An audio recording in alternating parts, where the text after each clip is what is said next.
Mobile अपने पूरे time अपनी बॉडी के साथ रखते हैं, तो सोचो कितना इफेक्ट पड़ता है। उसको इवन छोड़ते ही नहीं आजकल तो। छोड़ते नहीं, और हाँ। महिलाएं तो सोती है तकिए के नीचे या फिर अपने कपड़ों के अंदर या अपनी पॉकेट के अंदर, बिल्कुल पास में रख के कि हटना ही नहीं चाहिए। तो ऐसी कंडीशन में ये जो रेडिएशंस होती है ना, ये मदर के ब्रेन को इफेक्ट करती है। दूर शहर से कि जैसे लोग बोलते हैं कि गांव की लड़कियां डॉक्टर नहीं बन सकती, तो ये भी एक टैबू समझ लो। इसको भी मैंने तोड़ा है रिकॉर्ड को। मैं बहुत छोटे गांव से हूँ और मैंने जो टॉप की अपने इंडिया के मेडिकल कॉलेजेस हैं, वहां से मेरी पूरी पढ़ाई हुई है। अच्छा, माँ ने ठंडा पानी पी लिया तो क्या बच्चे को जुकाम हो जाता है?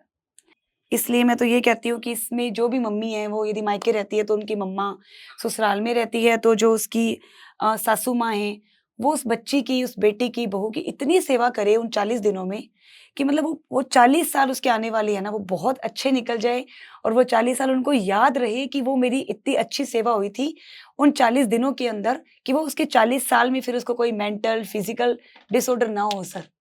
आपने जैसे ही 10 और 15 किलो वेट भी सीओडी की पेशेंट ने कम किया, उसके सिम्पटम धीरे-धीरे कम होने शुरू हो जाते हैं।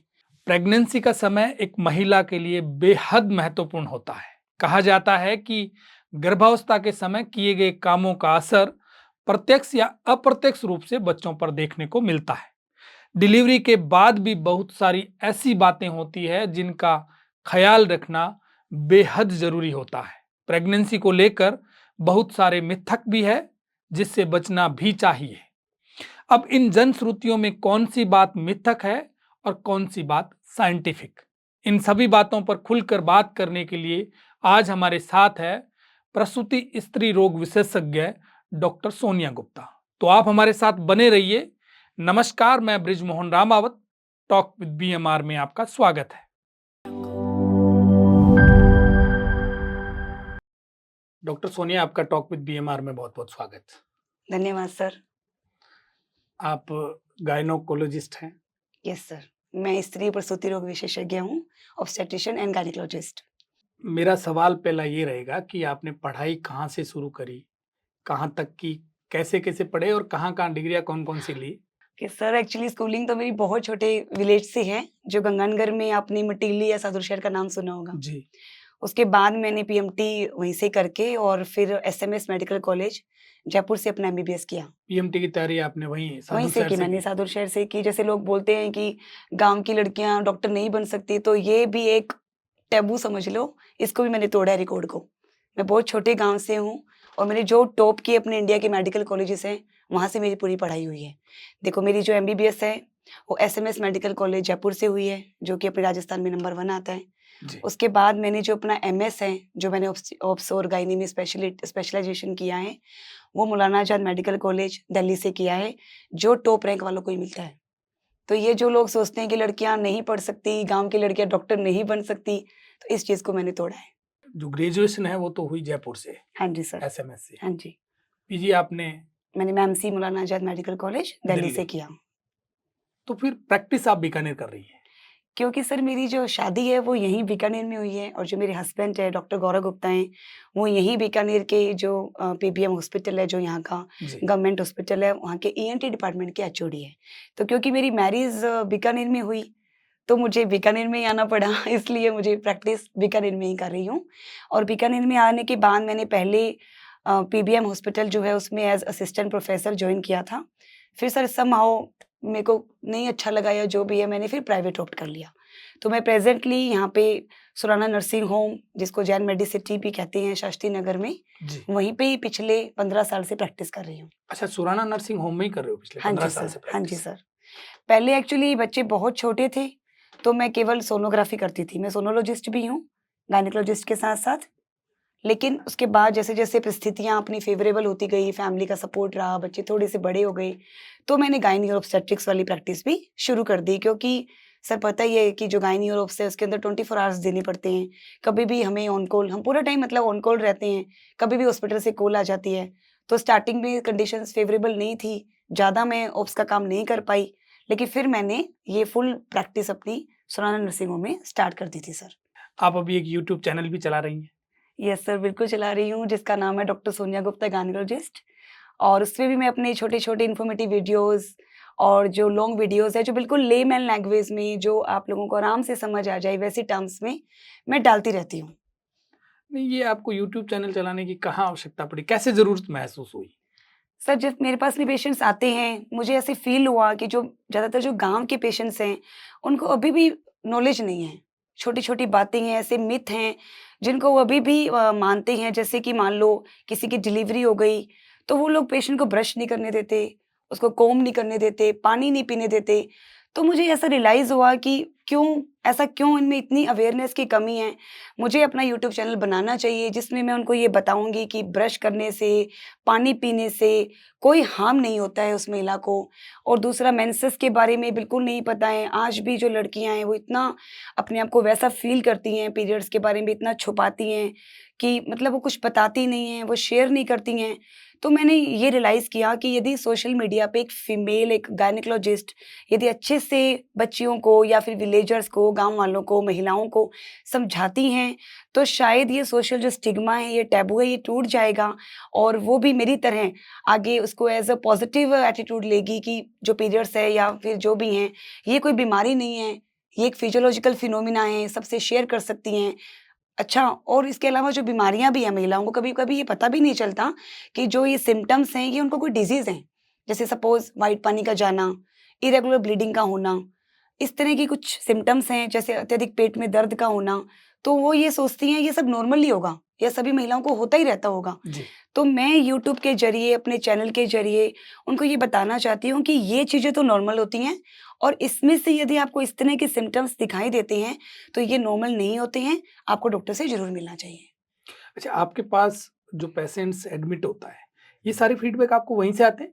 सर कुछ फीडबैक्स तो आते हैं यूट्यूब से, लेकिन बाकी ज़्यादातर तो मेरे अभी लाइव पेशेंट्स ही हैं, मतलब जो आते हैं मुझसे डायरेक्टली मिलते हैं, उनसे ही मैं इंस्पायर हुई न हूँ नहीं, बेसिकली। जो टैबू बना हुआ है, जो यस लोगों के सर। मन में एक भ्रांतियाँ जो है। यस सर, पेशेंट्स आते हैं क्योंकि मोस्टली जो क्लाइंटेज है हमारी वो विलेजर्स की ही हैं। उनमें मैं देखती हूँ ये प्रैक्टिकल है जो मेरे को दिखता है, तभी तो मुझे रियलाइज़ हुआ कि ये आ रहे हैं, शहर की तरफ आ रहे हैं, इनको ही नहीं मालूम। तो जो बिल्कुल रिमोट एरियाज़ के गाँव होंगे, उनको तो क्या ही नॉलेज होगी। और ये जो यूट्यूब है इतना बड़ा प्लेटफ़ॉर्म है कि हर मतलब घर में आज हर विलेज में पहुँच चुका है। तो मुझे लगता है क्या पता मेरी आवाज़ से या मेरे बताने से वो महिलाएँ, वो फैमिली अवेयर हो जाए, जागरूक हो जाए, और उनको कोई बड़ी बीमारी चल रही है तो वो हमारे सामने आ जाए, टाइमली उस महिला का इलाज हो जाए, उसकी लाइफ़ बच जाए। ये सोच के मैंने यूट्यूब चैनल शुरू किया था सर। जी, दोनों चीज़ें अलग-अलग है। एक तो प्रैक्टिस, एक ये यूट्यूब यानी social media exactly practice. Sir, exactly sir. दोनों एक साथ आप कैसे मैनेज करते हैं? सर देखो, होता तो बड़ा मुश्किल है लेकिन जब हमने ये सोच ही लिया है कि हमें ये काम करना है, तो जैसे ओपीडी के बीच में भी जैसे कोई पेशेंट रेडी हो जाती है अभी, हाँ मैडम, आपको मुझे ऐसे समझाना है, मैं आपके साथ वीडियो शूट करने के लिए रेडी हूँ, पेशेंट की कंसेंट लेते हैं हम, तो हम उसके साथ डायरेक्टली भी शूट कर लेते हैं। या फिर जो मेरा खाली टाइम होता था, जिसको मैं मी टाइम बोलती थी, जिसमें मैं अपनी कुछ एक्टिविटी करती थी, अब मैं थोड़ा 15-20 मिनट उसमें से निकाल के ये यूट्यूब चैनल को देती हूँ। वो मी टाइम को इधर ले आए आप। यस सर, अब मैंने इसको अपने मी टाइम का पार्ट बना लिया। मुझे इसमें अच्छा लगता है कि उसकी वजह से मैंने देखा, मुझे जो कमेंट्स आते हैं, वो मुझे बताते हैं कि मैडम आपने हमें ऐसा बताया, तो हमें ये बेनिफिट हुआ। तो वो जो चीज़ मुझे किक देती है, जो खुशी देती है ना, वो फिर मुझे मी टाइम से भी नहीं मिलती। इसलिए मैंने इस चीज़ को अपने रूटीन में ऐड कर लिया, और मैं उनके लिए फिर ये मैंने शुरू किया और मैं टाइम निकालती हूँ। जी, संतुष्ट हैं आप? यस सर, मैं बहुत खुश हूँ, बहुत संतुष्ट हूँ, मुझे बहुत मज़े आते हैं एक्चुअली कि उनको वो कुछ तो हेल्प मिल ही रही है ना इससे भी। यदि आपकी फैमिली में कोई एजुकेटेड भी है, उसने देखा और वो उसको शेयर करता है उस चीज़ को, या फिर वो मुझे कमेंट करके बोलती है कि मैडम मुझे ये प्रॉब्लम है, या मेरी इस पे वीडियो बना दो, मतलब ये टू वे फीडबैक रहता है, इससे मैं बड़ा खुश रहती हूँ। अच्छा लगता है सर मुझे। थोड़ा-सा सवाल मेरा हट कर के है। जी सर। वैसे तो आपकी एलोपैथी में ऐसे सवाल नहीं होते। Okay sir. गर्भावस्था संस्कार को लेकर के हमारे धर्म ग्रंथों में भी बातें आती है और एक चलन भी है। जब महिला गर्भ धारण करती है तो उस समय भी बच्चे के संस्कार होते हैं। तो आप इस बात को मानती हैं? सर बिल्कुल मानती हूँ। आजकल साइंस भी इस चीज़ को है ना सपोर्ट कर रही है। जैसे मैं आपको एक एग्ज़ाम्पल देती हूँ। एक कपल आया मेरी ओपीडी के अंदर। जी। उसने बोला कि मैडम हमारा जो डिलीवरी है 10-15 दिन हुए हैं, बच्चा इतना रोता रहता है पूरा टाइम। उसका सब कुछ अच्छा है, उसका फ़ीड अच्छा है, उसका वेट गेन हो रहा है, अच्छे से सूसू करता है, पोटी भी कर रहा है, लेकिन है ना रोना है बच्चा, बिल्कुल रोतुलू बच्चा है। तो फिर मैंने उन महिला से बात की कि क्या आपके प्रेगनेंसी के अंदर आपके अपने हस्बैंड से कैसे रिलेशंस थे? क्या आप दोनों की बहुत लड़ाइयाँ होती थी? आपका नेगेटिव माहौल था? प्रेगनेंसी के दौरान? एग्ज़ैक्टली जब जी। वो गर्भवती थी उस वक़्त। तो उसने मुझे यही बताया, हाँ मैडम, मेरे हस्बैंड से बहुत लड़ाई होती थी। मतलब हमारा जो रिलेशन था इतना नेगेटिव था कि लग रहा था कि शायद हमारा ब्रेकअप भी हो जाएगा। तो मैं बहुत रोती थी, मैं इतना घुटती थी, बिल्कुल भी खुश नहीं रहती थी। तो जो बच्चा होता है ना, उसका ब्रेन डेवलपमेंट तो 90% गर्भावस्था के टाइम ही हो जाता है। जैसा मदर महसूस करती है, वो सारा का सारा इफ़ेक्ट बच्चे के ब्रेन पे पड़ता है। अच्छा। हाँ जी, बच्चे का जो इमोशनल डेवलपमेंट है वो अंदर ही होना शुरू हो जाता है। तो इस तरह के बच्चे, यदि मदर पॉज़िटिव नहीं रहती, मदर खुश नहीं रहती, तो बच्चा भी रोना सा ही रहता है। और वो अभी तो पैदा हुआ है 10-15 दिन का, इतना रोता है। लेकिन सर वो जैसे-जैसे बड़ा होता जाएगा, 10-12 साल का भी हो जाएगा ना, तब भी वो बच्चा बहुत इमोशनली कमज़ोर होगा। वो चीज़ें साथ चलेगी? ये चीज़ें साथ चलेगी। ये संस्कार आप उसके गर्भावस्था में ढल गए हैं। इसीलिए इन चीज़ों को हम गर्भ संस्कार कहते हैं। हमारे जितने भी धर्म गुरुज़ हैं और जो भी हमारे ग्रंथ हैं, उनमें भी ये लिखा हुआ है सर, भागवत में भी ये बात लिखी हुई है। इसलिए हमारी जो मतलब सासू माँ हैं, जो मम्मियाँ हैं, जो बुजुर्ग लोग हैं, दादी हैं, वो बोलती भी हैं कि इनको इनको है ना भागवत पढ़ने के लिए दो प्रेगनेंसी के अंदर। भगवान जी की फ़ोटो लगाओ सामने, ताकि कृष्ण जी की फ़ोटो लगाओ, इनको देखे ताकि वो पॉज़िटिव वाइब्स उसके अंदर जाएँ। तो एक तो वो तो कर ही रही है अपनी तरफ से, लेकिन एक घरवालों की भी ये मोरल ड्यूटी बनती है कि जब महिला प्रेग्नेंट होती है ना, जी। तो घर का जो माहौल है उसको पॉजिटिव रखा जाए। उसके जो वाइब्स हैं वो पॉजिटिव रखा जाए। कोशिश करे कि वो जो गर्भवती महिला है वो खुश रहे, ताकि उसका जो आने वाला बच्चा है, उसके जो गर्भ में संस्कार हैं, वो इमोशनली इतना अच्छा स्ट्रॉन्ग हो जाए कि वो आगे आके भी स्ट्रेस को अच्छे से हैंडल कर सके। इमोशनली लायबल ना हो बच्चा। इसका बहुत फ़र्क पड़ता है सर। तो आजकल जो इंटरनेट का ज़माना है, जी सर। यहाँ पर तो महिलाएँ वेब सीरीज़ देखती है, वो नाटक देखती है जिसमें पता ही नहीं चलता कल किसका कौन हस्बैंड था, आज कौन बन गया। ये ऐसी चीज़ें, तो आप सर क्या देखो, कहना आपको चाहेंगे? शायद बिलीव नहीं होगा, ये मेरे साथ भी प्रैक्टिकली हुआ है। मैं भी आज की डेट में 2 बच्चों की मम्मी हूँ। मेरे दोनों बच्चे फ़रवरी बोर्न हैं। फर्स्ट बेबी में क्योंकि मैंने बिल्कुल रिलैक्सली प्रेगनेंसी की थी कि मुझे अच्छे से मतलब फर्स्ट बेबी था, थोड़ा-सा मेरी 28-29 इयर्स की एज हो गई थी, जैसे कि डॉक्टर्स की हो जाती है पढ़ते-पढ़ते। तो मुझे ये लगता था सब कुछ अच्छा होना चाहिए, तो मैं अच्छा-अच्छा पढ़ती थी। मुझे मतलब छोटी-छोटी नॉवेल्स दी जाती थी, छोटी-छोटी कहानियाँ, जिसमें भगवान जी के बारे में ये सब बताया जाता था। और मेरी सासू माँ ने मुझे बैठ के भागवत पढ़ाई थी सर, और मैं सारे मंदिर सब जगह जाती थी। तो जो मेरा बेटा है ना, वो जब 8-10 महीने का भी था तभी भजन सुनता था सर। वो कभी फ़िल्मी गाने देख के खाना नहीं खाता था। वो भजन ही सुनता था, और आज भी उसके संस्कार ऐसे ही हैं कि वो कच्चा प्याज नहीं खाता। मतलब इस चीज़ का इफ़ेक्ट है अभी तक उस पे। और जो मेरा छोटू वाला है ना, उसके टाइम मैंने पूरा टाइम काम किया था। जैसे मेरी 21 फ़रवरी को मतलब मेरा सिज़ेरियन प्लान था, क्योंकि मेरा डिलीवरी सिज़ेरियन से थी, कॉम्प्लिकेटेड डिलीवरी थी। तो वो 16 तक मैं हॉस्पिटल गई हूँ, मैंने काम किया है, दुनिया को टैकल किया है। तो सर वो दुनियादारी है पूरा, पूरा टिपिकल बनिया है, अग्रवाल है। पूरी दुनिया हैंडलिंग, स्ट्रेस हैंडलिंग उसकी ज़्यादा बेटर है उस बच्चे से। और वो शुरू से ही सनी लियोन के गाने देखता हुआ ऐसी तरह से ही खाना खाता था। तो मम्मी कहती थी नहीं तो इसको भजन सुना। मैं भजन हटाती थी, वो खाना नहीं खाता था। तो सर मेरे घर में ही यही मैं खुद देख रही हूँ। तो जब मेरे ऊपर ही प्रैक्टिकल मैंने करके देखा है, इसलिए मैं जो भी मेरे पास गर्भवती महिलाएँ आती हैं, उनके हस्बैंड साथ में आती हैं, सासू माँ आती हैं, मैं उनको यही बोलती हूँ कि आप ना अपनी जो प्रेग्नेंट लेडी है उसको सपोर्ट करो, मोरली भी, फिज़िकली भी और इमोशनली भी। कोशिश करो वो खुश रहे। ताकि उसके जो संस्कार है बच्चे के, यदि आप चाहते हो कि जो हमारे घर में आने वाला बच्चा है, वो भी पूरा खुश-खुश, एक्टिव, एनर्जेटिक ऐसे वाला हो, तो आपको प्रेगनेंसी में भी उस महिला का उतना ही ध्यान रखना पड़ेगा, उसको उतना ही खुश रखना पड़ेगा, जितना कि आप जैसा खुश-खुश बच्चा चाहते हो सर। तो ये जो स्क्रीन टाइम है आजकल, जी सर। वो महिलाओं का भी हो गया, बच्चों का भी हो गया। जी सर। तो गर्भावस्था के दौरान स्क्रीन टाइम को कम करना चाहिए, उसका भी फ़र्क पड़ेगा? बिल्कुल पड़ेगा सर। देखो जितना ज़्यादा हम मोबाइल और गैजेट्स यूज़ करते अच्छा, हैं। इसमें तो डबल चीज़ें और है, विकिरण जो आती है, ये भी एक स्वास्थ्य के लिए हानिकारक है? क्या चीज़ सर? जो विकिरण मोबाइल की जो आती मोबाइल है। की किरणें निकलती है, हुँ, एग्ज़ैक्टली सर, मोबाइल से जो किरणें निकलती हैं, हुँ, वो नॉन आयोनाइज़िंग इलेक्ट्रोमैग्नेटिक रेडिएशंस होती हैं। हुँ। वैसे तो ये रेडिएशन अपने माइक्रोवेव से भी निकलेगी, एलईडी से भी निकलेगी, मगर क्योंकि ये अपने बिल्कुल पास में रहता अच्छा, ये है, एलईडी से भी निकलती है? निकलती है, लेकिन एलईडी अपन दूर से देखते हैं ना सर, तो हाँ। इतना हार्म नहीं पहुँचता अपनी बॉडी पे। मोबाइल अपने पूरे टाइम अपनी बॉडी के साथ रखते हैं, तो सोचो कितना इफ़ेक्ट पड़ता है। उसको इवन छोड़ते ही नहीं आजकल तो। छोड़ते नहीं, और हाँ। महिलाएँ तो सोती है तकिए के नीचे, या फिर अपने कपड़ों के अंदर या अपनी पॉकेट के अंदर बिल्कुल पास में रख के कि हटना ही नहीं चाहिए।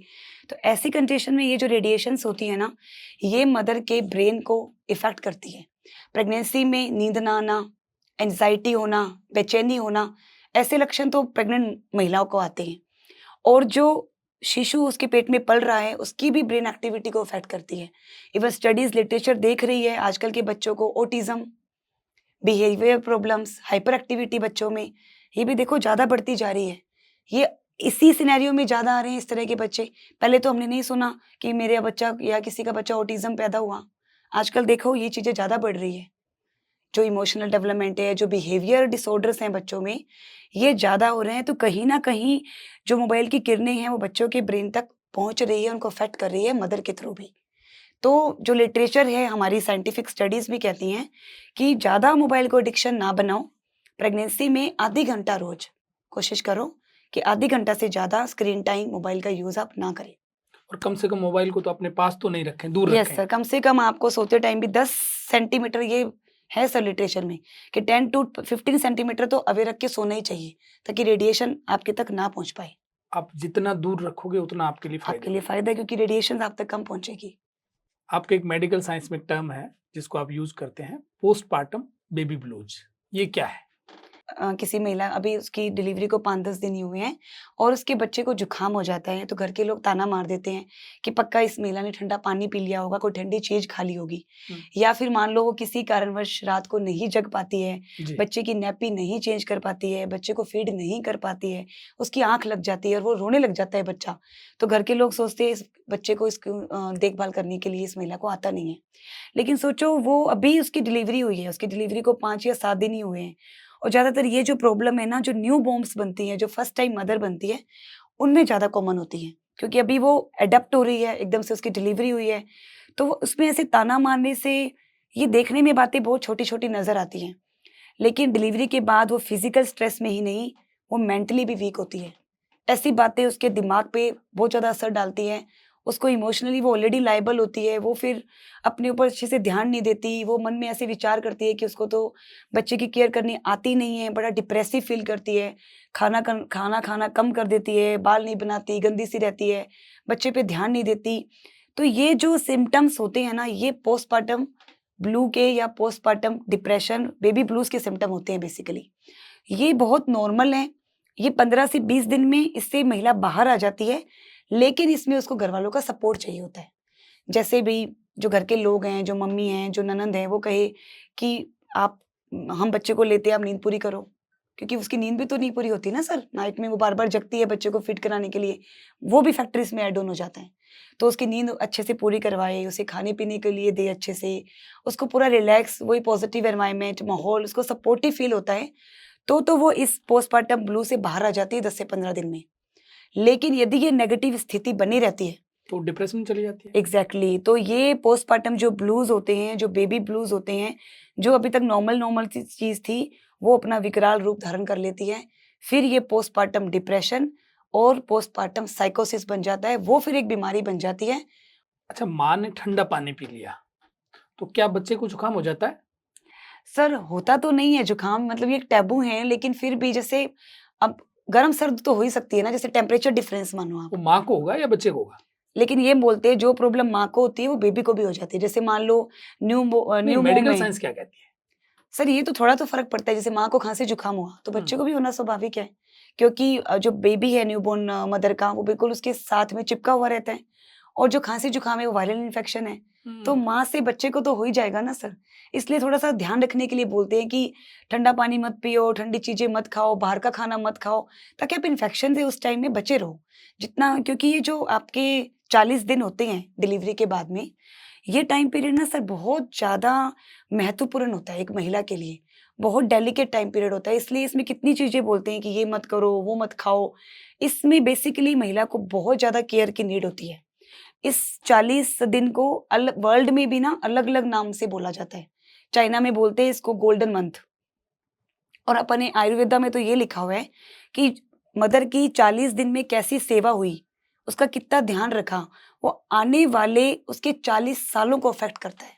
अच्छा। हाँ जी, मतलब उसको जो बीमारी है या जो उसकी मेंटल, फिज़िकल वेल-बीइंग है, वो इन 40 सालों में 40 दिनों में कितनी केयर हुई, वो आगे आने वाले उसके जो 40 साल है ना, वो फिर उसमें इंक्लूड हो जाते हैं सर।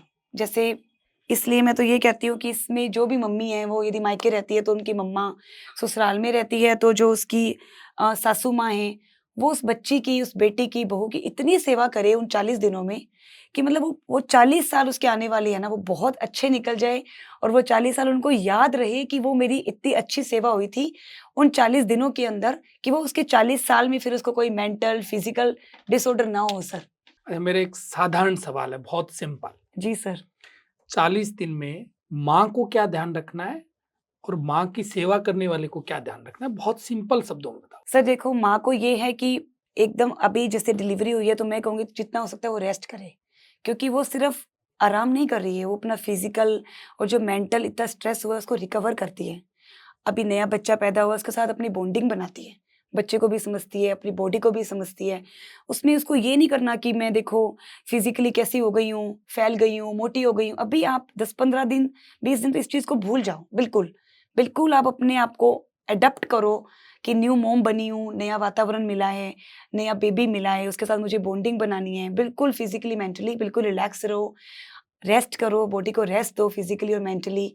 अच्छे से खाओ-पियो। अब खाने-पीने में मैं बता देती हूँ, जैसे हमारे भारत में प्रथा है कि भर-भर के घी खिलाओ जी, लड्डू खिलाओ जी, मीठा खिलाओ, इससे बच्चे को फ़ीड अच्छे से आएगा। ऐसा नहीं है सर। अब हमारे इंडिया में ये प्रचलन है इतना घी और मीठा खाने की, बाहर कंट्री में आप देख लो, इस तरह से जो महिलाएँ हैं वो डिलीवरी के बाद इतना 20-20, 25-25 किलो घी नहीं खाती है सर। जबकि वो तो एकदम हेल्दी होती है। हेल्दी होती है, फिट हाँ। होती हैं। तो मैं ये नहीं कहती कि घी बुरा है, घी अच्छा है, आप तेल में चीज़ें मत बनाओ। आप जो उसको चपाती दे रहे हो, जो आप उसकी सब्ज़ी बना रहे हो, वो घी में बनाओ। चलो आपको लड्डू देने हैं उनको ड्राई फ्रूट्स के, कि आप समझते हो कि इसमें इसकी रिकवरी फ़ास्ट हो जाएगी, आप दिन में 1 या 2 लड्डू दे दो। वो 4 या 5 लड्डू या इतने बड़े-बड़े साइज़ के लड्डूज़ ऐसे नहीं करना है।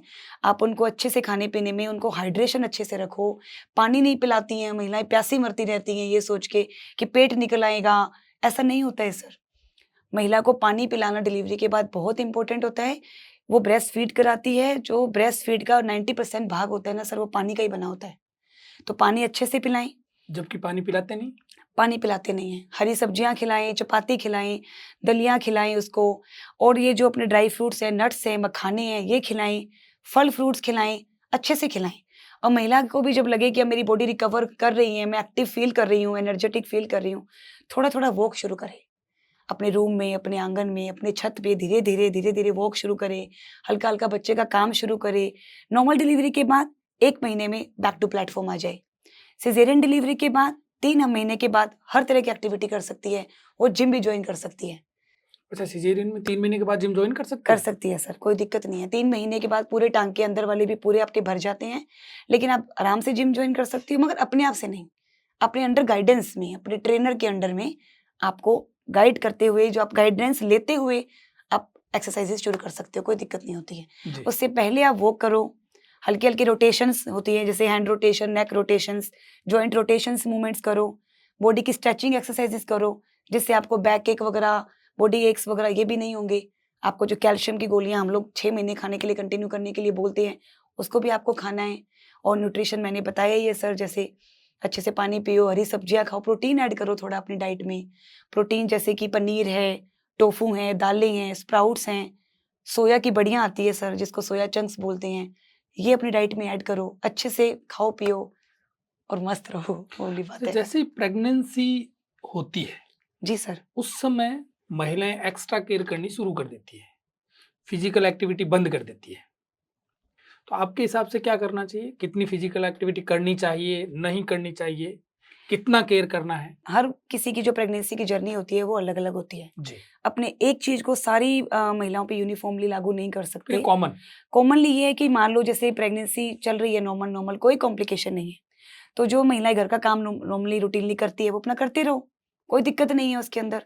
अब ये है कि और मान लो पहले से वो एक्सरसाइज़ वगैरह करती है कोई महिला, तो हम जो पहले 3 महीने होते हैं, जो पहली तिमाही होती है, पहले 12 हफ्ते होते हैं, उसमें बहुत ज़्यादा एक्सर्शन करने के लिए मना करते हैं। यदि वो पहले से एक्सरसाइज़ेज़ करती हैं, मान लो जिम जाती थी, डंबल मारती थी, स्क्वाटिंग करती थी, वेट लिफ्टिंग करती थी, तो पहले 3 महीने आप वो थोड़ा-सा अवॉइड करके जो अपनी नॉर्मल वॉक है, स्ट्रेचिंग एक्सरसाइजेज है, हैंड रोटेशंस हैं, मतलब जॉइंट रोटेशंस मूवमेंट्स है, वो कंटिन्यू रखो। हार्ड एक्सरसाइज हार्ड एक्सरसाइजेज पहले 3 महीने में हम बिल्कुल मना करते हैं, और जो शुरू भी करना चाहती हैं तो हम उनको कहते हैं कि पहले 3 महीने में आप फिर मत शुरू करो, पहले 3 महीने में आप अपनी वॉक करते रहो और अपना जो घर का काम है छोटा मोटा, जैसे डस्टिंग कर ली, थोड़ा बहुत हल्का झाड़ू पोछा कर लिया, वो सब आप कर सकते हो, उसमें कोई दिक्कत नहीं है। लेकिन फिर जैसे जैसे प्रेगनेंसी बढ़ती है 12 हफ्ते के बाद, अब जो रूटीनली काम कर रही थी वो तो करो, अब जिसको नया एक्सरसाइज शुरू करना है, मान लो उसको योगा का क्लासेस ज्वाइन करनी है, स्ट्रेचिंग एक्सरसाइजेज शुरू करना चाहती है, तो वो हम 12 हफ्ते के बाद करने के लिए बोलते हैं सर। लेकिन वो भी वो अपने आप से ना करें, वो गाइडेंस भी करें। आजकल बहुत सारे योगा ट्रेनर हैं, कोचेज हैं जो अच्छे से ट्रेन करते हैं, उनको पता होते हैं ये एंटीनेटल योगा है, ये करवाना चाहिए उस महिला को, तो आप अंडर गाइडेंस में आराम से कर सकती हो। ऐसे कोई बेड रेस्ट करने की कोई नीड नहीं है यदि आपकी प्रेगनेंसी में कोई कॉम्प्लिकेशन नहीं है। यदि आपकी प्रेगनेंसी में कोई कॉम्प्लिकेशन है, वो तो फिर सर जाहिर सी बात है, आपको डॉक्टर बोलेंगे ही कि आप एक्टिविटी मत करो, या आपको बेड रेस्ट भी बताएंगे, जैसे कि आप महिला के आवरण नाल नीचे है, या बच्चेदानी के मुंह पे टांके लगे हैं, कोई कॉम्प्लिकेटेड प्रेगनेंसी है, कोई गिर गई है पेशेंट, इस तरह की प्रॉब्लम है, कोई ब्लीडिंग हो गई है उसको, इस तरह की कोई हिस्ट्री है, तो सर फिर हम उनको एक्टिविटी करने के लिए मना करते हैं। आजकल जो महिलाओं में देखे जाने वाली जो कॉमन बीमारी है वो है पीसीओडी की। बिल्कुल है सर। इसका क्या कारण है, क्यों है इतना? सर देखो, जो पीसीओडी है वो है एक पॉलीसिस्टिक ओवेरियन सिंड्रोम, इसको पीसीओएस भी बोलते हैं। जी।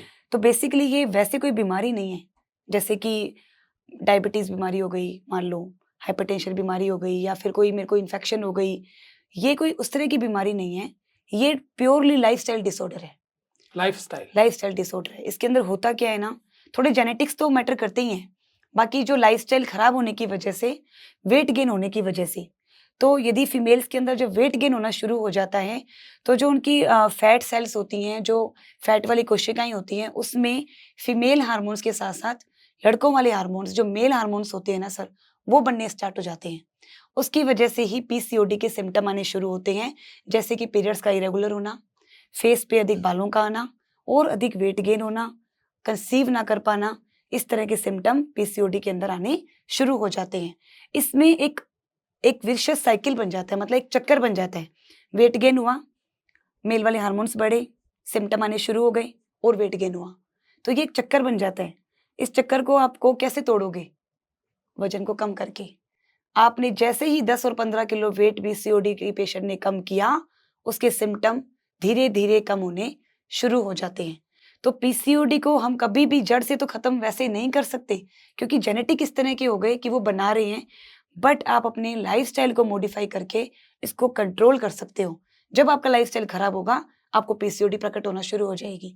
और पीसीओडी की कोई उम्र भी नहीं है।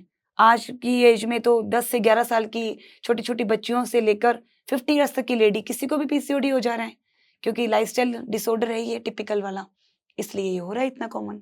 इसके लिए वजन कम करो, वजन के लिए आप लाइफस्टाइल में 2 ही चीज है सर, एक्सरसाइज और मतलब फिजिकल एक्टिविटी, और आपका डाइट, 2 ही मेन चीज है। अब हमारी इंडियन डाइट में क्या कमी है? आजकल तो डिब्बाबंद खाना आने लगा है ना, डिब्बाबंद खाना, जंक फूड्स, ये सब तो हमें अवॉइड करने ही है। प्रिजर्वेटिव बहुत होते हैं शरीर में। लेकिन जो एक हम देखते हैं हमारी जो इंडियन वेजिटेरियन डाइट है, उसमें बेसिकली क्या चीज की कमी आपको नजर आती है सर, जो हमारी प्लेट में नहीं है, और बाहर जाते हैं हम कंट्रीज में तो उनकी प्लेट में होती है? वो है सर प्रोटीन। हम फैट, कार्बोहाइड्रेट जो है वो तो भर भर के खाते हैं, लेकिन हमारी डाइट में प्रोटीन की बहुत कमी होती है। हम ये सोचते हैं प्रोटीन तो उनको खाना चाहिए जो बॉडी बिल्डर होते हैं, या जो एक्सरसाइज करते हैं, जो जिम जाते हैं, उनको प्रोटीन खाना चाहिए, लेकिन ऐसा नहीं है। हमारी सब चीजें प्रोटीन की बनी है। मेरे बाल, मेरे नाखून, मेरी चमड़ी, हर चीज प्रोटीन की बनी है। मतलब प्रोटीन की नीड इतनी होती है जितना अपना बॉडी वेट होता है उसका, जैसे 1 ग्राम पर केजी बॉडी वेट प्रोटीन की रिक्वायरमेंट हर इंसान को होती है, चाहे वो बेड रिडन भी क्यों है। अच्छा, मेरा मान लो 85 किलो वजन है, तो आपको 85 ग्राम प्रोटीन तो चाहिए ही चाहिए एवरीडे। एग्जैक्टली। और यदि आप एक्टिविटी करते हो, जैसे मैं जाती हूँ डेली जिम जाती हूँ, मेरा वेट आज के डेट में 60 किलो है, लेकिन मैं पावर लिफ्टिंग करती हूँ, तो मैं 120 ग्राम प्रोटीन खाती हूँ मेरी डाइट में। तो फिर वो जो प्रोटीन की डिमांड है वो आपकी फिर एक्टिविटी के अकॉर्डिंगली बढ़ती जाती है। तो लेकिन ये इतना तो है ही कि जितना बॉडी वेट है उसके मतलब पर ग्राम पर केजी बॉडी वेट तो आपको प्रोटीन चाहिए ही चाहिए, चाहे आप बच्चे हो, चाहे बूढ़े हो, चाहे आप एथलीट हो, चाहे बेड रिडन हो, चाहे आप प्रेग्नेंट हो, इतना तो आपको लेना ही लेना है। अब हमारे को प्रोटीन मिलता कहाँ से है? हम सोचते हैं कि बहुत सारी दालें खा लेंगे, बहुत सारी पनीर खा लेंगे, हम खाते भी हैं ये सब, लेकिन जितना पनीर हमने खाया उसमें उतनी फैट भी तो खा ली। अब 100 ग्राम पनीर खाया, उसमें 20 ग्राम प्रोटीन मिला, तो 20 ग्राम फैट भी तो खा लिया ना सर। तो इसलिए ऐसी चीज़ें खाएँ जिसके अंदर कार्बोहाइड्रेट और फैट कम हो, ऐसा प्रोटीन और प्रोटीन वेजिटेरियन हो जिसमें प्रोटीन और ज्यादा हो। वेजिटेरियन सोर्स हो। ऐसा सोर्स हमारे पास एक ही है, वो है सोया। सोया की बढ़िया सुनी होगी सर आपने जी, नाम, उनको जी। सोया चंक्स बोलते हैं। हम्म, आपको सुन के हैरान होंगे आप कि 100 ग्राम सोया के अंदर 50 ग्राम प्रोटीन होता है और सोया का डिब्बा, आधा किलो का डिब्बा 65 रुपए का आता है। हर किसी के लिए अफोर्डेबल है और उसके इतने तो वो बेनिफिट्स कैसे हैं, वो नमकीन बना करके खा लो उसको? आप जो मर्जी बना के खाओ कैसे, सर। क्या तरीका उसका खाने का? देखो जैसे मैं खाती हूँ रोटी बनाकर, मैं क्या करती हूँ, सोया का जो चंक्स आते हैं बढ़िया आते हैं, उनको मिक्सी में पीस लेती हूँ। मिक्सी में घुमाया, उनका आटा बन गया। अब 40-50 तोलती हूँ सर मैं, तो मेरे पास वेइंग स्केल है, जैसे हम केक वेक बनाते हैं, छोटा सा किचन स्केल रखते हैं हम घर में। जी। उसमें 40-50 ग्राम सोया तोली, 20-30 ग्राम गेहूं डाला। गेहूं इसलिए डाला, अकेला सोया का आटा गूंद नहीं पाता, 3 चपाती बन जाती है उसकी। रोटी खा ली मैंने डेली, चला गया मेरे 50 ग्राम सोया गया, 25 ग्राम प्रोटीन चला गया। फिर मैंने राइस में डाल लिया उसको, 30-40 ग्राम जो सोया के आते हैं चंक्स। इवन इसका चूरा भी आता है, यदि आपको लगता है चंक्स तो मोटे मोटे हैं, मेरे से चाबे नहीं जाते, चबाए नहीं जाते, तो उसका चूरा आता है। बॉईल किया, अच्छे से निचोड़ा, राइस में डाला, मिक्स किया, वो खा लिया सर। या फिर इसके आप ये भी कर सकते हो कि चीला बनाया और जैसे मैंने बताया सोया के चूरा को बॉईल करके उसकी स्टफिंग बना के आपने चीले में डाल के खा लिया, या आपने दोनों ब्रेड स्लाइस के अंदर खा लिया। हम जैसा चाहें वैसे ये इसको रोज की डाइट में लेना है, रोज की डाइट में लेना मूल है। बात तो रोज ये है। आपको प्रोटीन हम्म, इतना लेना है, इतना जितना आपका बॉडी वेट है उसके पर केजी बॉडी वेट पर ग्राम डेली लेना है। तब जाके आप देखो क्यों क्यों लेना है प्रोटीन। प्रोटीन से आपको स्टाइटी होती है, मतलब आपको फीलिंग देता है प्रोटीन। जैसे मैंने आज प्रोटीन शेक पी लिया या मैंने सोया की 3 रोटी खा ली, 4-5 घंटे तक मुझे भूख नहीं लगेगी। फिर आप मेरे सामने 56 भोग भी लाके क्यों ना रख दो, मेरा पेट भरा हुआ ही रहेगा, मुझे भूख लगेगी नहीं। तो मेरा ये सब जो बाहर का फूड है, जंक फूड है, जिसको मैं तो कचरा ही बोलती हूँ, ये खाने का मेरा मन ही नहीं करेगा। तो प्रोटीन हमें फीलिंग देता है, हमें स्टाइटी देता है और हमें एनर्जेटिक रखता है। हमारी सारी चीज़ें जो सेल्स वगैरह होती है, वो रिजेनरेट होती रहती है प्रोटीन की वजह से। आपने अभी कहा कि पीसीओडी या पीसीओएस ये कम उम्र की एज में भी हो रहा है होना सर, शुरू एग्जैक्टली। स्टार्ट हो जाता है। हाँ जी सर। पीरियड्स भी आजकल कम उम्र में शुरू हो जाते हैं। Yes sir. आपके हिसाब से एक आइडल एज क्या है इसकी? सर वैसे तो पीरियड्स आने की जो आइडियल एज है वो 12 से 13 साल होती है। वैसे अपने ऐसे नहीं बता सकते कि इस बच्ची को कितनी एज में पीरियड आएगा, लेकिन थोड़ा सा जेनेटिक मैटर करता है कि जैसे उसकी मम्मी को कब आए, सिस्टर को कब आए, नानी को कब आए, इसमें मैटरनल साइड मैटर करती है। लेकिन आजकल फिर भी बच्चों को देखो, इधर से तो वो जोड़ घटाओ गुना भाग सीख रही होती हैं, 8-9 साल की 10 साल की बच्ची होती है और उसको पीरियड स्टार्ट हो जाते हैं। क्यों है ये डिफरेंस कि जैसे अब मैं हूँ या जो मेरी बच्ची है उसको तो 9 साल में ही आ गई, मेरे को तो 14-15 साल की एज में आए थे। तो देखो लाइफस्टाइल है, बच्चे देखो कितने मोटे होते जा रहे हैं, ओबेसिटी होती जा रही है। तो हमें उन बच्चों को ना एक्टिव रखना है। उनको जो भी एक्टिविटी पसंद है, उनको स्विमिंग करना पसंद है, कोई एरोबिक, डांस, योगा, जो भी बच्चों को पसंद है उनको लगा दो। दूसरा उनका स्क्रीन टाइम कम कर दो। एक तो स्क्रीन की रेडिएशंस हैं, दूसरा वो स्क्रीन के सामने बैठ जाते हैं, खाते रहते हैं, उनको पता ही नहीं चलता कितना खाना खा लिया।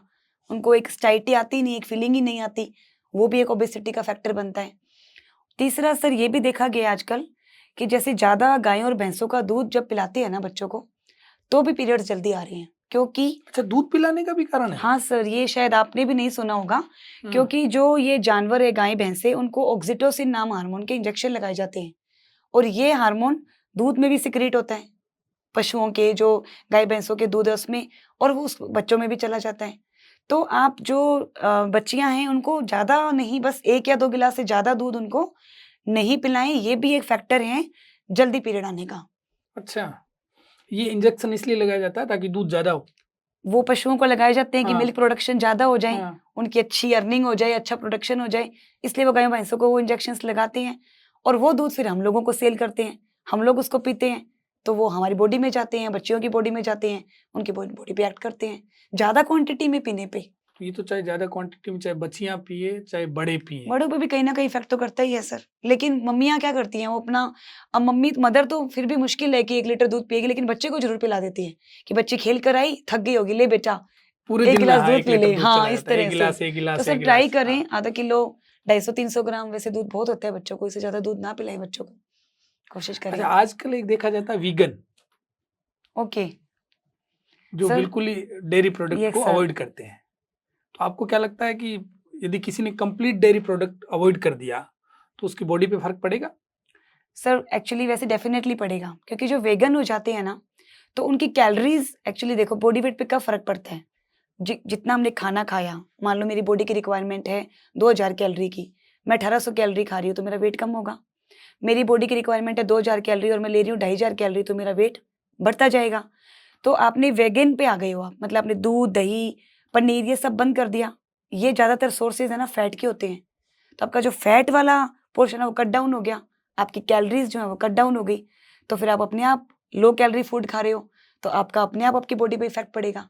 लेकिन क्योंकि मैं बचपन से ही दूध पीने की आदत है मुझे, तो मेरा वेगन डाइट लेना बहुत मुश्किल होता है सर।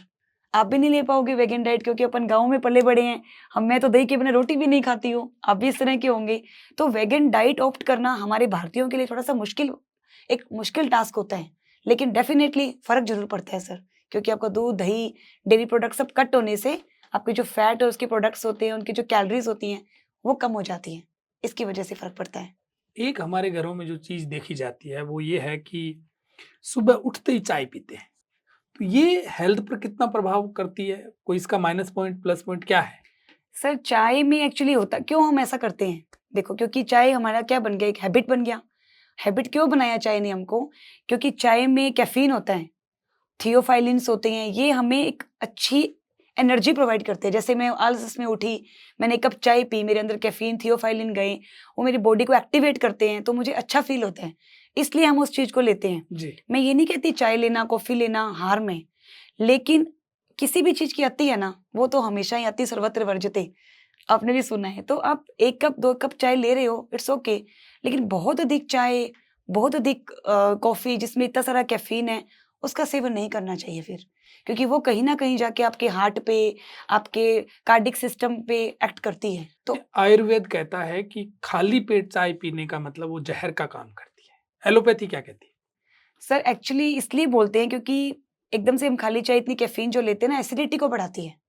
नॉर्मली भी जो हमारा स्टमक होता है वो एसिड तो बनाता ही है, लेकिन जब हम खाली पेट बिना उसके साथ कोई चीज़ सॉलिड भी नहीं लेते, जैसे बिस्किट वगैरह नहीं लिया, तो एसिड का प्रोडक्शन ज़्यादा होता है।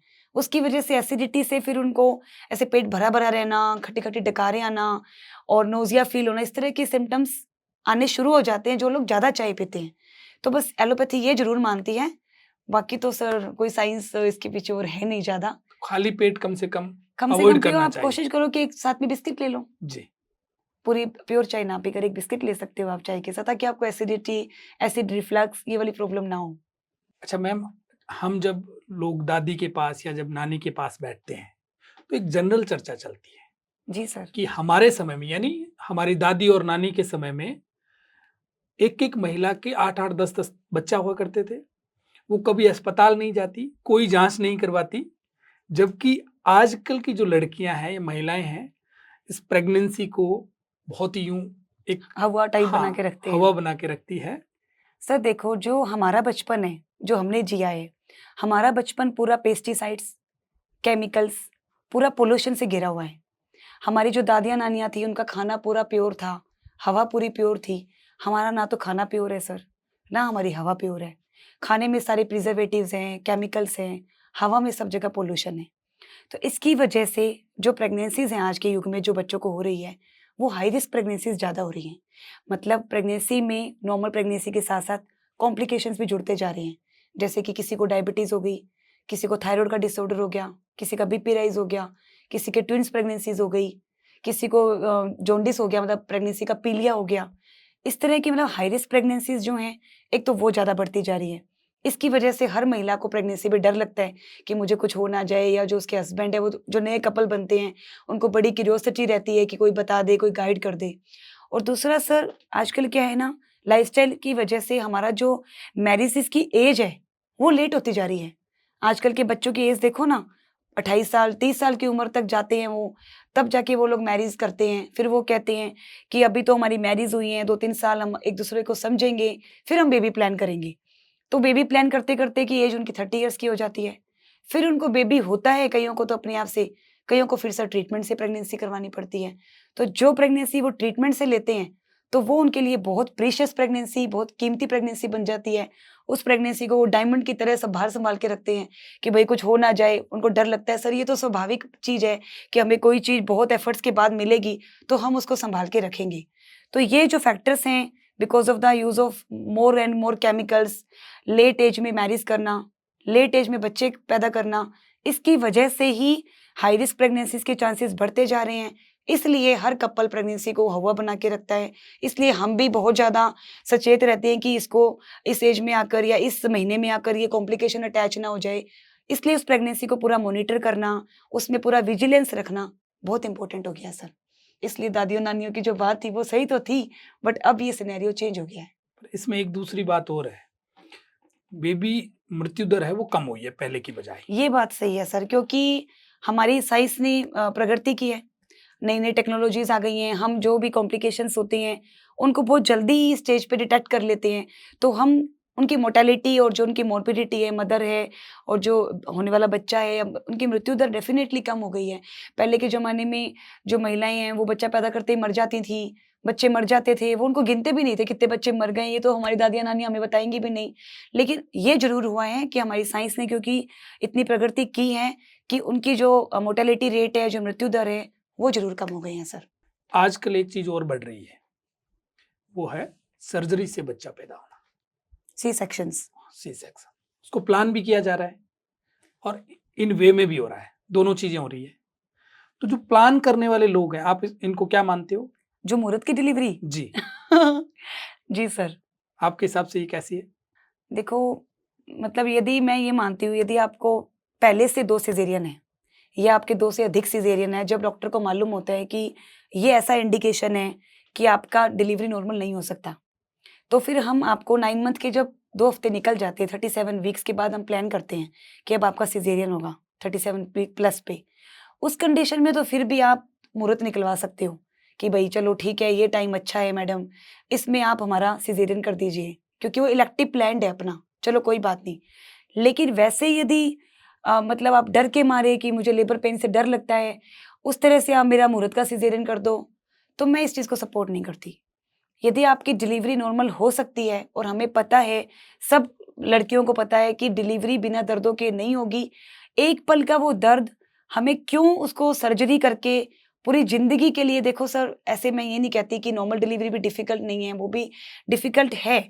लेकिन सी सेक्शन में एक महिला की 7 लेयर्स कटती हैं।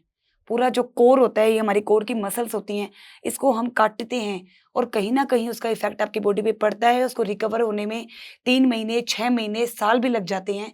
तो यदि आपका एक वो 2-3 घंटे का जो दर्द है, वो आप सह लेते हो और आपकी डिलीवरी नॉर्मल हो जाती है, क्योंकि वो एक नेचुरल पाथ है, तो आपको नॉर्मल डिलीवरी की तरफ ही जाना चाहिए। मुहूर्त की सिज़ेरियन के चक्कर में उस तरह से नहीं पड़ना चाहिए।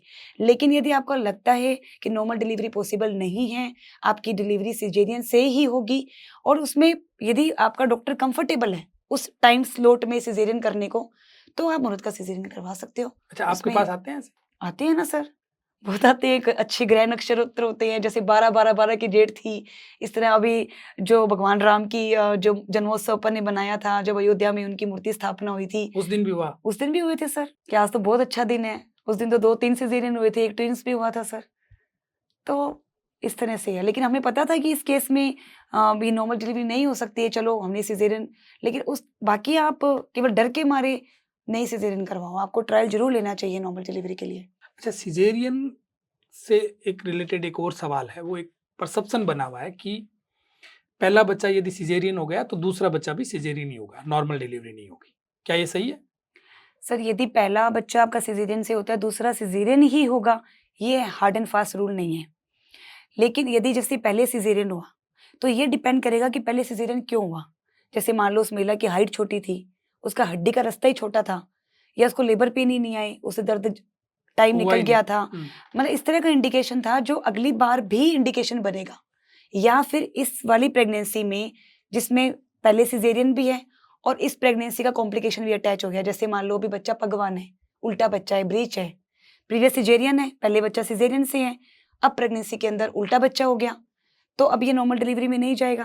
प्रीवियस सिजेरियन है, आंवल नीचे हो गई, प्रीवियस सिजेरियन है, अब ट्विंस डिलीवरी हो गई, मतलब कोई इस वाली प्रेगनेंसी में कॉम्प्लिकेशन अटैच होगी, वो प्रेगनेंसी हाई रिस्क बन गई, या फिर गैपिंग कम है, मतलब जो अंदर के टांके लगते हैं बच्चेदानी पे पहले के सी सेक्शन में, उसको भरने में 3 साल का समय हम बोलते हैं कि 3 साल का गैप करो, मगर आपने जल्दी बेबी प्लान कर लिया, तो फिर आपका डिलीवरी नॉर्मल नहीं हो पाएगा, तो आपका दोबारा से सिजेरियन ही करना पड़ेगा। लेकिन यदि आपका पहले जो सिजेरियन हुआ था, उसमें आपको आराम से लेबर पेन भी आए थे और आपका बिल्कुल लास्ट में जाके सी सेक्शन हुआ, आपका अच्छे से गैप है 3-4 साल का, इस वक्त प्रेगनेंसी में कोई भी हाई रिस्क फैक्टर नहीं है, तो फिर आप नॉर्मल के लिए ट्राई कर सकते हो, कोई दिक्कत नहीं है। अच्छा, इसकी आइडल जो गैप टाइम है वो कितना होना चाहिए, फर्स्ट से सेकंड का, दो सिजेरियन दो का, बच्चों के बीच में नॉर्मली भी 2 बच्चों के बीच में? देखो सर, 2 बच्चों के बीच में मिनिमम गैप हम 3 साल का तो बोलते ही हैं, क्योंकि मदर ने पूरा प्रेगनेंसी 9 महीने वो हील करने में 3 हील साल करने लगता में है ना? रिकवर करा, हम्म, फिर वो बच्चे को ब्रेस्ट फीड कराती है। जो ब्रेस्ट फीड है वो 6 महीने तो एक्सक्लूसिव हम कराने के लिए बोलते ही हैं, मगर मदर 1 डेढ़ पौने 2 साल तक भी ब्रेस्ट फीड करवाती है। तो नहीं, मैं जो सिजेरियन जो होता है वो टांके, पहला बच्चा सिजेरियन हुआ और अब दूसरा बच्चा भी मान लो किसी परिस्थिति में सिजेरियन होगा, तो इनके बीच का जो आइडल टाइम है वो हमने कितना टांके है? भरने के लिए बोले सर, वो हाँ। भी हम 3 साल तो बोलते ही हैं कि 3 साल तो मिनिमम आपका गैप होना ही होना चाहिए, ताकि जो पहले बच्चेदानी पे टांके लगे हैं वो अच्छे से भर जाए और आपकी जो बॉडी है उसने इतना जो स्ट्रेस झेला है सर्जरी का भी और प्रेगनेंसी की वजह से भी, वो भी आपका रिकवर हो जाए। तो 3 साल का तो मिनिमम बोलते ही बोलते हैं, 3 साल का तो गैप करना ही करना चाहिए, उसके बाद आप प्लान करो प्रेगनेंसी को सेकंड। एक और आम धारणा है, वो ये है कि 2 बच्चे यदि सिजेरियन हो गए तो तीसरे बच्चे का प्लान नहीं करना चाहिए। नहीं सर, ऐसा कुछ नहीं है। आपके यदि 2 सिजेरियन हुए हैं, 3 सिजेरियन भी करवा सकते हो, 4 सिजेरियन भी करवा सकते हो। अच्छा, कोई रिस्क नहीं? ऐसा रिस्क नहीं है, लेकिन इसमें ये है कि आप वो वाला सिजेरियन फिर उसी हॉस्पिटल में करवाओ जहाँ पे सारी फैसिलिटी हो, आपका जो सर्जन है, आपकी जो गायनेकोलॉजिस्ट है वो वेल ट्रेन्ड हो। क्योंकि इसमें एक सर्जरी से रिलेटेड कॉम्प्लिकेशंस आ सकते हैं और इसके अंदर प्रेगनेंसी में आमन नाल का जो नीचे होना है, जिसको प्लेसेंटा प्रीविया कहते हैं, उस तरह के जो कॉम्प्लिकेशंस होते हैं, वो रिस्क बढ़ते हैं। जैसे-जैसे सिजेरियन के रेट्स बढ़ते हैं, मतलब सिजेरियन के कितने सिजेरियन करवाए आपने, उसके बाद ये कॉम्प्लिकेशंस अटैच होते हैं। बाकी आप सर्जरी 3-4 सिजेरियन करवा सकते हो, उसमें कोई वैसा प्रॉब्लम नहीं होता है, सर्जिकली प्रॉब्लम होता है। खूब टेबूज चलते हैं, जी सर। आपके पास ऐसे आते ही होंगे, पूछते ही होंगे। मैं एग्जाम्पल के तौर पे समझना चाहूँगा कि क्या ये टेबूज सच है, मिथ है? सर, सबसे पहले हम डिलीवरी के बाद वाले टैबूज़ की बात करते हैं। जी। डिलीवरी के बाद बहुत सारी धारणाएँ बना रखी है उस महिला के लिए कि उसको ये काम नहीं करना चाहिए, ये करना चाहिए, ऐसा करने से ये हो जाएगा। तो पहले मैं इसके बारे में बताती हूँ कि क्या ये सच में ऐसा नहीं करना चाहिए?